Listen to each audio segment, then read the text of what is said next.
Okay. We live on Grizz Talk TV. You want to tell the people who we talking to? This is Paul Garza. I'm from Houston, Texas. I've been training for about 10 years, fighting since 2016 professionally. Okay, so you got some time in that professional world. So, what's your professional record as an MMA fighter? Right now it's 3-3. Okay, I have one kickboxing fight. I'm just 1-0 kickboxing. So, are you still active or like? Cause I see you training, and I see you got a lot of up and coming stars underneath you. Like the little Asian kid I be talking to all the time. Ari trains with you. It's a you got some stars under you Got for a sure. good group for sure. A lot of people around us here at Paradigm. Everybody works hard. We have a good team. Everybody pushes each other. It's just a good environment altogether. So. Okay, so you still active in the MMA fighting game, or you just coaching? Yeah. I fought last week on Sunday. It's just a 30-second fight, so I'll probably be ready to fight again in a few months. Oh, so that was the one I seen on Instagram where it looked like, but basically like, explain that move because you know when they broke it down, it looked like you dislocated the spine. So what happened? So it was actually a sleeper choke. So it wasn't actually anything that manipulates the joints or breaks any bones. He shot in for a takedown. I went for the head. It's called the guillotine. And pretty much you just wrap their neck up, and if you do it correctly, you cut off one of the veins and one of the arteries. No blood goes to the head, and they go to sleep. He did try to tap, but right at the last second, he kind of went to sleep. But it's okay. They go to sleep. Nothing happens. They don't get hurt. So. I like that. So how long have you been training at Paradigm? I've been here for about a year now, a little bit over a year. I started teaching here and I also train here. I'll do the jiu-jitsu here with Professor Marcus Bello, and sometimes I'll take advantage of the wrestling here as well. As you should. Now, a real warrior, you're gonna take advantage of what I like that. So you saying the last fight that you had was a 30-second knockout, basically 30-second tap out. Yeah, 30 seconds.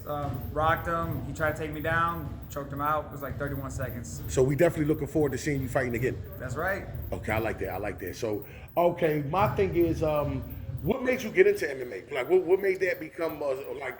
You could have chose karate, or you could have chose anything else. Like, what made you choose that? I used to play baseball. I was always into physical activity. I always knew I had to do something that had to do with sports that's competitive. And when I just wasn't cut to play baseball no more, I didn't really have anything else to do. I've always liked the idea of martial arts. When I was a kid, I thought like the little gis for karate were super cool. Right. So I tried it out when I was about 17 years old, and just never looked back. I started training. The professors and the coaches asked if I wanted to try like jiu-jitsu competitions. I did pretty good, not always doing spectacular, but it's a learning process. Right. But I really felt like it was something I could do, and here we are today. Okay. My next question is, what do you see yourself doing with this MMA? Like, do you see yourself being a world champion? Or are you just doing it to just get a few belts? Because some people do boxing like that. They just to say that they didn't get a few belts and just leave, or are you just trying to be that guy like in this MMA? I want to make it to the top. I really believe in myself. I think I can make it to the top. I have the right people around me, and I want to make everybody around me proud too, because I really think that I can do it. So. The key word that you just said though, you believe in yourself, and that's all that matters. You ain't gotta have that soul that believe in you. As long as you believe in yourself, you're gonna go to the next. You definitely gonna go to the next step. So who would you say is your favorite active MMA fighter right now? That's a hard question because past couple years since I compete, I don't know.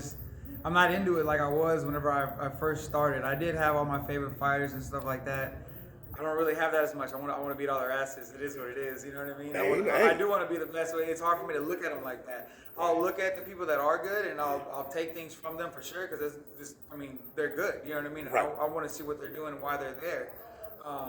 But it's hard for me to have a favorite. Back in the day, it was the Diaz brothers. Okay, so the ones that's not active is the Diaz brothers. Right. Yeah. Okay, I like that. What are Diaz brothers? I never heard of them till just now. So the Diaz brothers, they're just like. They've been in the UFC for a good while. Nick Diaz, Nate Diaz. They have a really good jiu-jitsu game, boxing. They're kind of known for having a little bit of mouth talk and stuff like that. But I always like them because they just keep it real. They're not there for the lights and the show and for all the glam and all that stuff like that.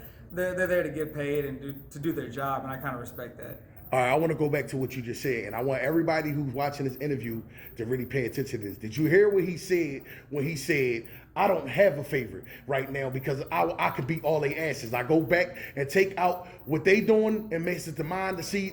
Now, he didn't say they was whack. He didn't say none of that. He said they was great. He said they was great, but he said as of right now, he's active, they active. So he is great. So Yeah, I like that. I really do like that because you're gonna have some fighters that's gonna get shell shocked because they in front of somebody that had a couple world champions. Man, fuck that. You came to fight, like you know what I mean. So I like that. I can't look up to him too much because then I'm gonna be like, damn, I gotta go fight him. That's gonna make it hard for me. Like I'm not gonna lie, sometimes I'm a little too much of a nice guy, so I can't let that get in my way. So. Okay, so yeah, I like this interview. I like the confidence. Like more fighters need to have confidence like that. Period. Like so, my next thing I wanted to ask you is like far as like the coaching thing, like what made you want to get into that? I mean, honestly, part of it was just because I did need some kind of an income, and I mean, it was what I was good at, you know. That's an honest question. I like so that. yeah, so I started out like that. But I'll tell you one thing, probably the best thing I've ever done. It's fun, it's rewarding. People really look up to you, and then also they come with questions you may not have ever thought of before, and it makes me a better fighter because of it. I like that. All right, we coming to the end of the interview. You got anybody you want to shout out? Man, shout out to Paradigm. Thank you guys for bringing me in on the team. Everybody's always been so welcoming for me, and that's it, y'all. All right. Bears Talk TV interviewing the best of the best.